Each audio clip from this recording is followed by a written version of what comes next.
Okay, welcome back. So we have to start a character. That's the first thing. And so obviously with a co-op game, you can easily just pick two characters, and so they would each have their own player board, and then you would have to manage them separately. And it's not too complicated to have two players. These stats are, there's only 4 of them that you have to move. You do have to manage their cards, right? The cards for here. And then of course, upgrading them is not too bad. All their stuff would be in the cargo, so you'd be able to figure out when they do upgrades and when they don't. The solo rules, basically, and then each player gets one thing. And so if you're playing a 2-player game, you would have 2 armadas. In the solo rules, it gives you an interesting twist. Leveling up costs double. I'm not sure I like that, but the leveling up costs double. Right here it says 2x, and then it shows these crystals. So in order to level up, you need 2 of these crystals in your cargo. And during the upkeep phase, you can spend 2 crystals and you can move up on the tracks. Okay? In this, with a solo mode, you need to have 4 crystals to level up. And like I said, I'm not so convinced that that's cool, but what they do to compensate you for that is you get to control 2 armadas, and both armadas use the exact same stats and the exact same cards to power them up. Now, I would say that for the most part, the solo mode is fantastic. I haven't played it yet, of course. We're going to do that for the first time here. But just from first blush, reading the rules, whatnot, the part about it that I'm hesitant about is, let me talk about the characters. Some of these characters, for example, it says he gets a starport, right? Starport +1. Okay, and I'm at an awkward angle, so I apologize. Here it says Research Lab +2. And this game, for all of its simplicity, basically has 2 primary paths that you're going to take. And then, of course, there are some other subtle strategies, but the first one is you go up the starport path first. And what this is you're basically a combat-oriented person.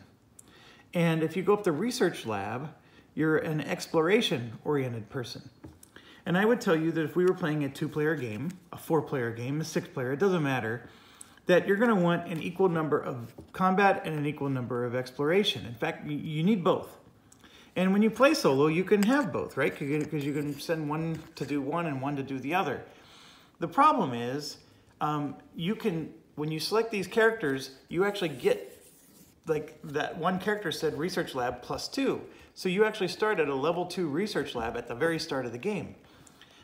That's huge because you're not spending these to level up. You already are 2 levels up on the Research Lab.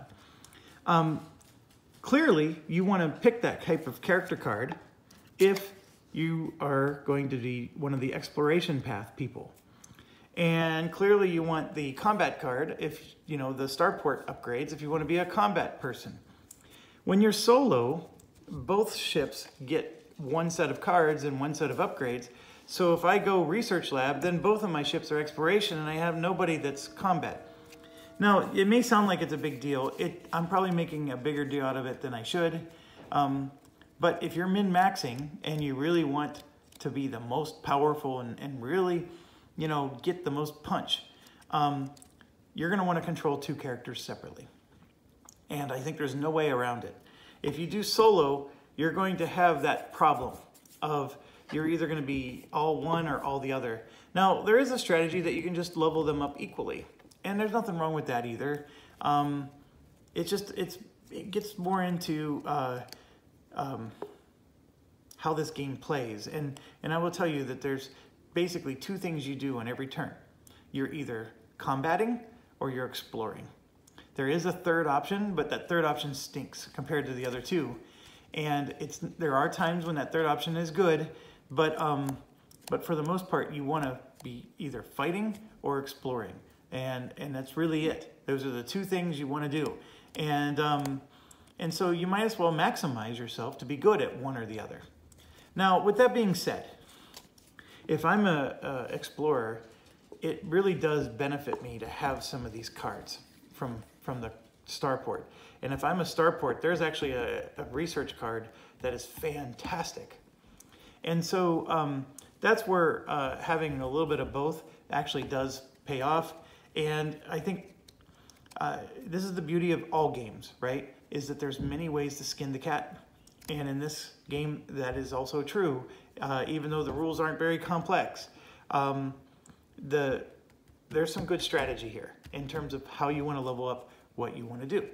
So like I said, you need 4 of these, even though it says ×2 on the board. In a solo mode, you need 4 to level up.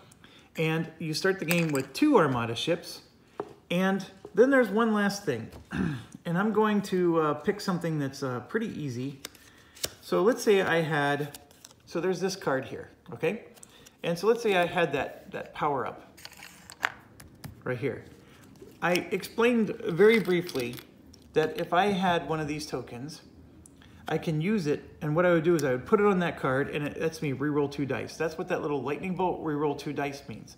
So I'm using my lightning bolt to get that ability. So I would just take 2 dice and reroll them.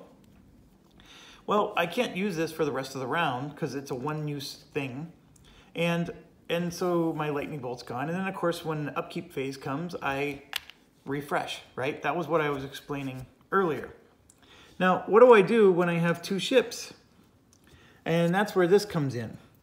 So if I have 1 lightning bolt, I actually get 1 of both colors.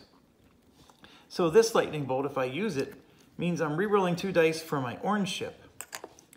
And this one, since it has the yellow background, if I reuse that, I'm using it for my yellow ship. Does that make sense? So these, normally you only get 1, or let's say I had 1. It's dictated by your level in the command center. If I had 1, then for every 1 of these I have, I get 1 of those as well. So I get to apply these bonuses to each ship independently. And so that part's actually quite cool. So whatever bonuses I do get here are going to apply to both ships. And by the way, that's the other reason why controlling 2 characters might be nice. You can pick different bonuses on the bottom if you're exploration oriented versus combat. But like I said, I'm probably making a bigger deal out of it than it really deserves. So that's the reason why you have these special solo only. You don't use these if there's more than 1 player. So we're going to be doing that. And getting into, oh, actually we start the game, sorry for my arm being in the way. We start the game with 5. Now the rules say you start the game with 3, but the solo rules are 5. And the reason you start the game with 3 is because they're basically giving you 1 free level up of your choice because it costs 2 to level up. Well, since the solo rules, it costs 4 to level up. So it would cost you 2 to level up and you'd have 1 left over. Well, in the solo rules, it costs you 4 to level up. So they give you 4 to level up and 1 left over. So it's almost identical to the base rules. Now, when you level up, you can only level up these 2 tracks. This top track, the command center, only gets leveled up based on when you see the CC +1. And so let's talk about that for a bit. You grab these black cubes. And basically, we're at level 0 Research Lab, level 0 Starport, and level 0 Command Center. So that's how you start the game. And then you can see there's this little white box outline. It's helping you to remember where you start the game. So you're starting with 2 attack, 2 shield, 2 speed, and your hull is at 8. Okay. So, so that's your base stats. All players start exactly the same. Now, these are going to go up and down based on things. Like, for example, if I have this card, you can see here it says 1 shield and 1 speed. So I would move the shield up by 1 and the speed up by 1.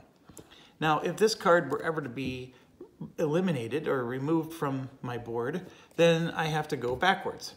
So these bonuses are are reflective of where I am now. If I were to replace this card with something else, I have to remove the bonuses that I received and then get whatever the new bonuses are. Okay, when I level up on a starport, you can see here it's got a picture of a ship. So I would grab one of these ship cards. And one of the ship cards are these 3 unit cards. Okay, so when I level up on the starport, I'm getting unit cards. Now, you will notice that there are orange outline cards, and then there's blue. See this blue versus the orange? And what it means is the blue cards, there's 6 of them, by the way, those are what's called standard cards, and then the orange one is a upgrade or advanced card. So what you're going to see here is you're going to get 1, 2, 3 common cards, which are the lighter blue cards. And then if you keep going up the track, now you're seeing the red ship color here. And that means you're going to be able to select one of those advanced red cards. Now, there's only slots for 3. So that means your common blue cards would get replaced with an advanced red card. And arguably speaking, the advanced red cards are better. So you definitely like and want those. And then there's a few here. You can see there's a ground turret here. And what that's saying is you just simply get a combat token for free. You just add it to your cargo. We haven't talked about what those do yet, but that's nice. And then here you get your second upgrade. Here you get another combat token. And then here it says +1. And what that means is you take all of your stats and they all get a +1 boost. So that's super uber. And so it does lend towards a player wanting to maximize one track before going to the other. And that's where starting your game and saying, I want to be an exploration person, or I want to be a combat person. See, that gets back to why controlling 2 characters might be nice, because each character can just surge up to the top of their track and get that +1 bonus. And you'll notice that for the other track, there's a +1 bonus as well. And then instead of a combat token, these are the exploration tokens. And then you can see these are the 2 advanced cards, and there's the 3 normal cards, and they are called power-ups. So these are for the starport, these are for the research lab. Now, every time you see CC +1, then the CC goes up.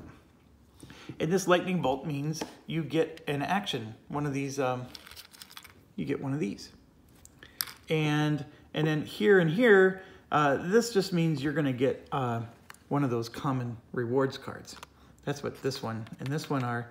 And then these 2 over here are the, I should look up what they're really called. They're like the mega rewards cards. They're the non-common ones. And so they're not as good. But like I said, the command center upgrades only if you upgrade down here. Now, the one thing that I get into analysis paralysis over is when you look at your pilots, like this pilot here gives you a starport of +1, and then he gives you a speed of +2, and then you have like an in-game bonus, right? So he gives you some kind of ability. And then this one, of course, gives you a shields +1, but your research lab goes up by +2. So being able to start the game with your research lab already at +2 means that your CC is also going to already be at +1 because you get all the bonuses along the way, right? You're going to get to pick 2 of these cards, and you're going to get to grab a CC +1, which means you already have a lightning bolt up here, and that's just to start the game. And then they give you enough crystals to level up one more time, so you can actually technically, before you even leave the Stargate, you're already up 3 levels. Okay, that's a very powerful start to the game, and you're well on your way towards getting +1 to all your stats. Now there's this guy here who gives you no bonuses. So like here, you can see there's a little minus sign. You get no starport and no research lab upgrades at all, but he gives you bonuses to all 3 of your stats. You're gonna get +2 speed, +1 shield, +1 attack, and he does give you a little lightning bolt, but it's not that good. The stat bonuses are huge though, compared to the others. The others usually only give you a +1 to one of the 3 stats. So basically this guy is your stat king. you're going to make all of your armadas more powerful, but you don't have level 1 of anything. Now, from a min-max perspective, he's the best one, because you're going to, so as you level up, your stats get to go up because you're going to get different bonuses here. But the thing is all the cards are exactly the same. So if this guy levels up, his stat bonuses are going to go up just as much as everybody else's.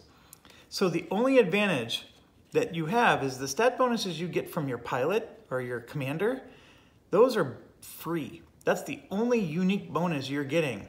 So the fact that he's starting with all these bonus stats, that's stats that no other player can ever get, no matter how hard they huff and puff.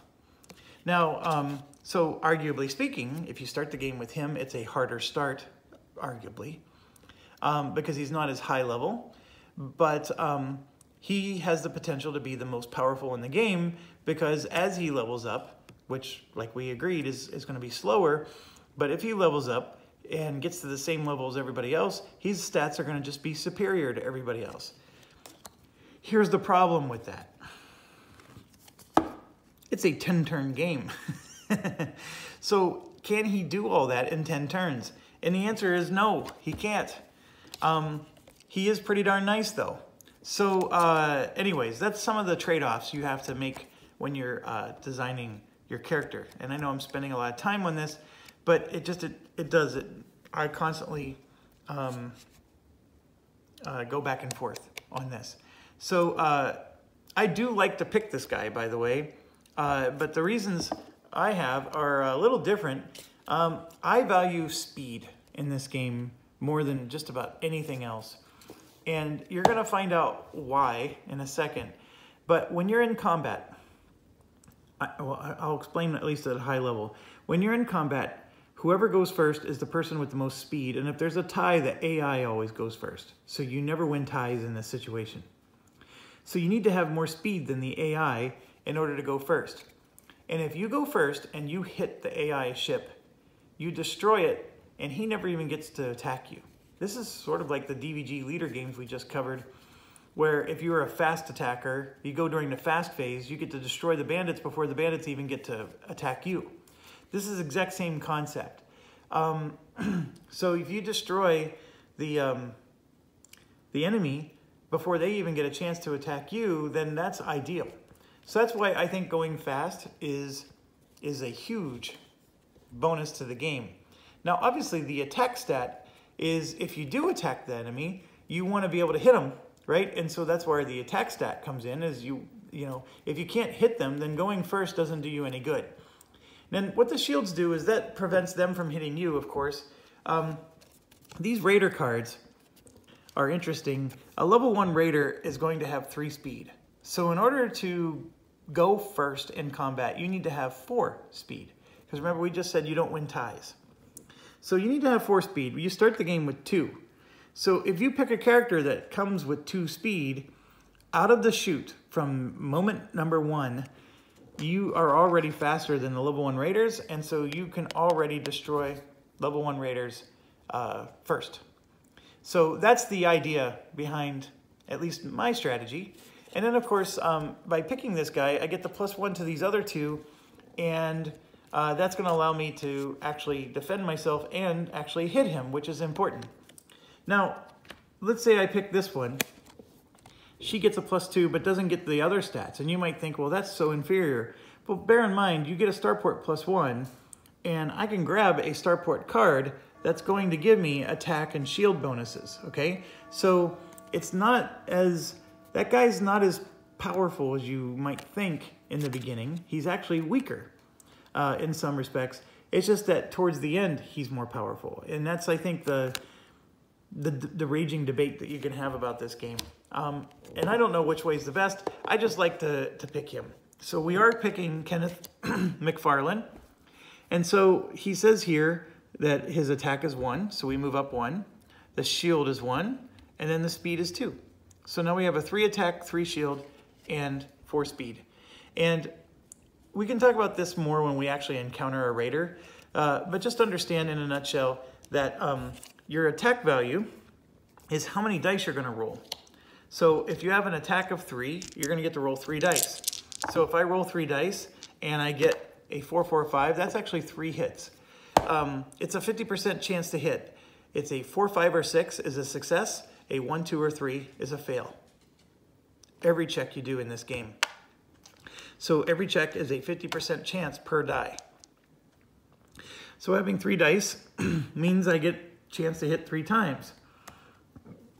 So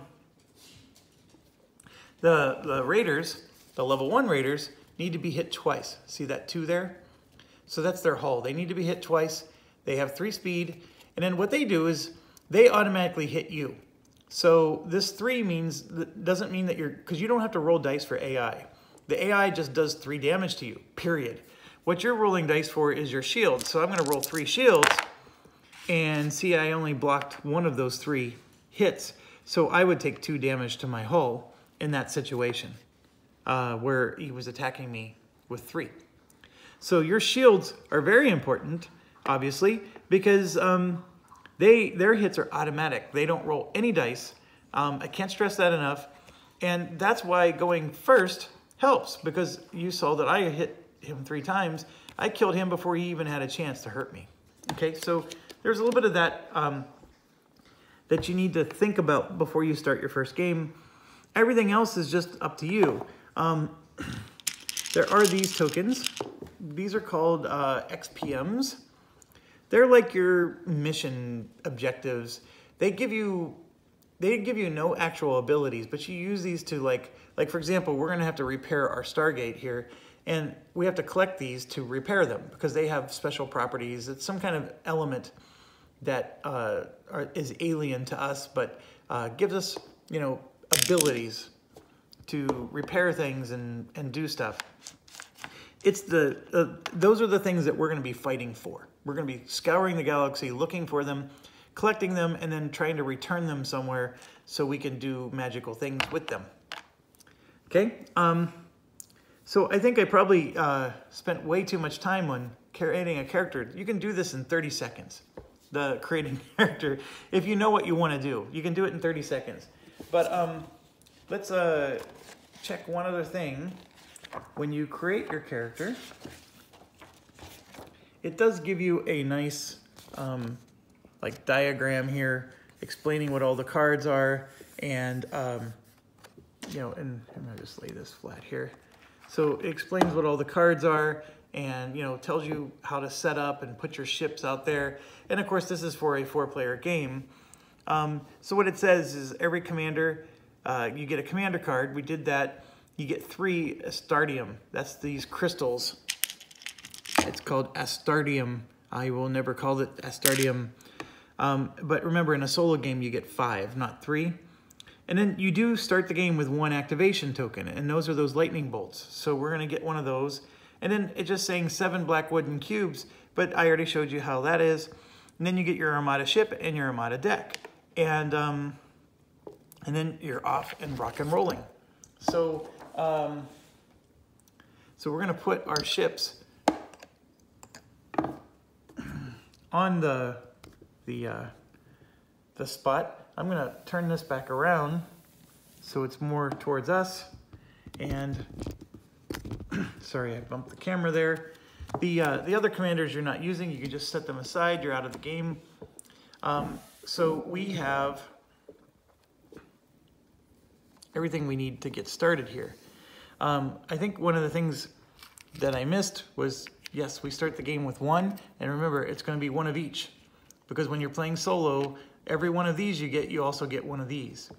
And we don't have a commander level yet. I know I told you we get to level up with these, but not yet. That doesn't occur. These cards, you're going to want to look at them, and we'll go into those more when we actually level up very soon. But just set those aside for now. And the last thing we need to do is we need to look at the scenario. So let's talk about what's going on. And of course, I'm bumping everything around. Let me pick this up. Okay.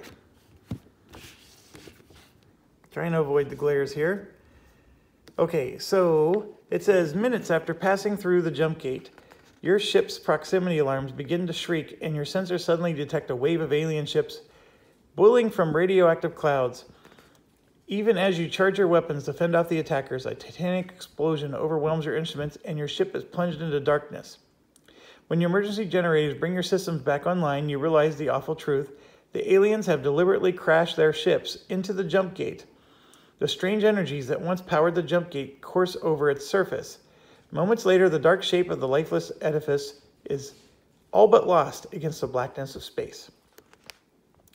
In this scenario, you're required to locate a number of XPMs, that's those blue things we were talking about, transport them to the jump gate, and use them to attempt to repair it.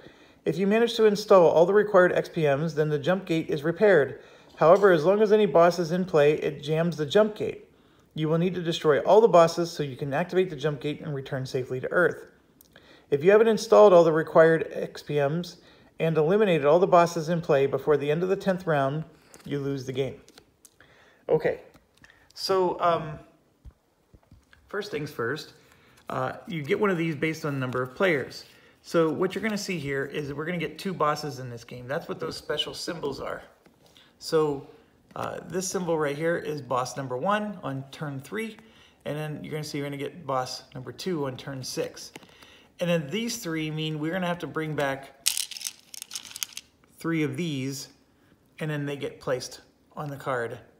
And once that happens, if we get all 3, we fix the jump gate. But we can only fix the jump gate if we destroy the bosses at the same time. So we're going to have to do both things. It's not easy. Let me just put it that way. And the part that's not easy is the killing the bosses part. Because in order to kill a boss, and I'm skipping through a bunch of the rules here, but it says all bosses are protected by a powerful energy field that makes them immune to damage. To bypass this force field, you need to build a starbase in the same sector as the boss. In order to build a starbase, you need a lot of resources. And those resources you only get through exploration and combat. And the resources are primarily these. You need these research tokens and then the ground turrets, which are the combat tokens. I think you need 3 of both. You need 3 combat and 3 research. Well, that's hard to do. I mean, usually in one turn, you're only getting 1 of those tokens. So you need to get 3 of each. And it says that, and then you get to build a starbase, of course, which is nice. But when you build the starbase, it has to be in the exact same sector as the boss. Well, the bosses are going to be coming out in these nebula. So basically what it's saying is you're building a starbase in the nebula. And when you build that starbase there, it's just to kill that boss. Well, when the other boss comes, we have to build a completely different starbase over in his nebula where he comes out. So, so we're going to need, 6 combat tokens, 6 exploration tokens, just to be able to build the starbases necessary to kill the 2 bosses. And then we have to actually kill the 2 bosses. So I hope, you're at least appreciating that there's a lot to do, Scooby-Doo. We have a whole bunch we need to do. And then on top of it, we've got to find 3 of those blue things and bring them back. That is a completely separate task. And we don't get blue things for killing bosses, by the way. Those are completely different things. So what else is going on? It's just telling you to set aside those nebula tokens, and I explained that to you. Obviously, the event cards are going to be in, but we're not doing anything with them yet. And then it's telling us to put a doom counter on, so we're going to do that. The doom counter starts the game, by the way, off. So on the very first turn, you're going to see Ravager Retaliation. This is always special rules, and you can see it's called Ravager Retaliation. So this rule set applies at the start of every round, okay? The rule set basically says that on turn 1, you're going to just move this up, and it goes to the first spot. Then on turn 2, it'll move to turn 2, blah, blah, blah. And then the only other thing that you need to know during Ravager Retaliation, if there's a boss badge, it's basically saying that, a boss gets spawned. And the first player takes a random nebula and places it anywhere on the map except adjacent to another nebula. And then draw the first card from the boss deck and spawn the corresponding boss. Finally, the first player draws an event card and puts it in play. Those are those evil things we said we don't ever want. By the way, the only way to get rid of an event card is to spend combat tokens, those same tokens that you need to build the star bases. So good luck with that. So those events can be really nasty. And then during the encounter phase, if you have an XPM in your cargo and your motto is located in a jump gate sector, you can attempt to repair. You must draw and resolve a scenario event card. That's these special cards over here. And if successful, you remove it from your cargo and place it on a free spot. If you fail, you must discard the XPM and draw an event card and put it in play. So not only do you need to succeed, but if you fail, you lose the blue token you worked so hard to get, and one of those nasty event cards comes into play. So you don't want to fail. And you are allowed to study these a little bit, but they're pretty nasty, some of them, and some of them are like little mini bosses you have to fight. So it can be really frustrating. All right, and then last but not least, when the raiders move, basically what they're doing is the raiders are ignoring you. Their sole purpose in life is they want to fly into your jump gate and destroy it. And if they do get to the jump gate, what happens is you take hull damage. So you actually get damaged whenever they get to the jump gate. They don't actually damage the jump gate anymore, but they damage you by getting to the jump gate and blowing up. So it's sort of abstract, but you would take hull damage every time that happens. The other thing is this has got a little bit of like a pandemic feel to it. If a raider is ever spawned in a place where there's already another raider, there's this thing called, oh, it's not here, but I can't remember the word, but there's bad things happen. You're going to get one of those event cards that I was telling you you don't want to get. and actually what happens is so let's say there's 2 level 1 raiders in the same spot. One of the level 1 raiders gets removed, and what they do is they sort of like, they merge together, and then you replace the other level 1 raider with a level 2. So they basically level up is what happens when they are together in the same spot. Now what's interesting is if they're ever in the same spot with a boss, the boss just destroys them. So that part's interesting. But I do think you get it, and in both cases you're getting an event card though, and that's the bad side effect. So not only do they level up, but you're getting an event card. Okay, I know I'm getting into some of the more advanced rules here, but in a nutshell, I wanted you to get a feel for what it is that we're trying to do. Our goal is to collect those blue things, bring them back to the Stargate, and we will put them on this card to represent that. We are going to have to kill any bosses. If we somehow bring 3 things back to the Stargate by turn 5 and this boss never spawns, we win. We don't actually have to kill this boss. Okay, so I do want to make it clear that if you somehow miraculously can figure out how to bring back 3 blue things by turn 5, you don't have to kill that second boss if he never spawned. I'm just telling you, you're going to have to kill the second boss.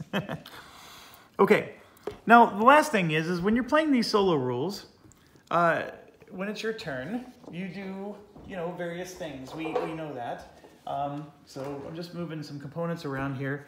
But there's going to be like pre-turn stuff, and then there's upkeep, and that's where you get to level up. First thing you do is movement, and you move around on the board, and then basically everything stops. And then you resolve your encounter. So if you move where there's another raider, and because you're going to combat it, you don't combat it until the next phase, okay? So that's important. You do your movement first. Everybody gets situated. This is what I'm going to do. This is what I'm going to do. And then you do your encounter.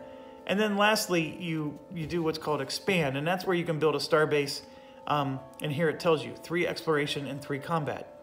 Now, there is a very particular rule in the game that when you build a star base in a location with a boss, you get to automatically go back to phase 4 and combat that boss. It's a free thing you get to do. That is something that's easy to miss.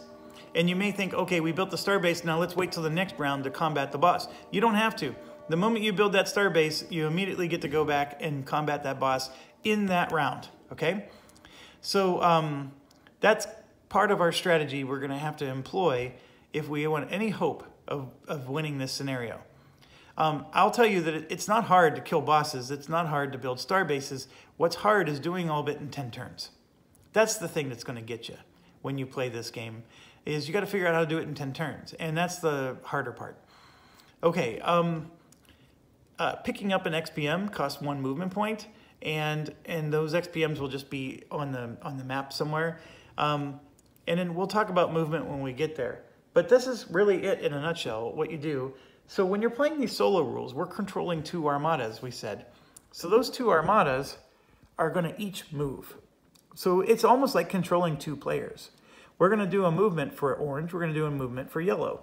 We can do an exploration for orange. We can do a combat for yellow. Or we can do that regroup, which I haven't explained. So both the orange and yellow ship act independently of each other, and we get to decide what they do.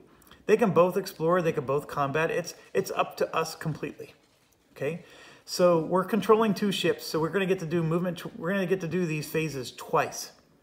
Now, the upkeep part is once, because we only have 1 player board. So this player board dictates everything for both. I hope that makes sense. Feel free to ask questions if I failed to cover anything there. Okay, we have everything we need to get started. I'm at 36 minutes.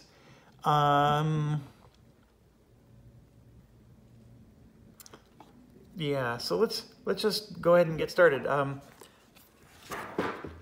my rule book just fell to the ground. It's my dog. Okay, I'm going to stop because I got to go pick up stuff that she spilled on the ground. And we'll see you in the next video in a few seconds. Thanks for watching.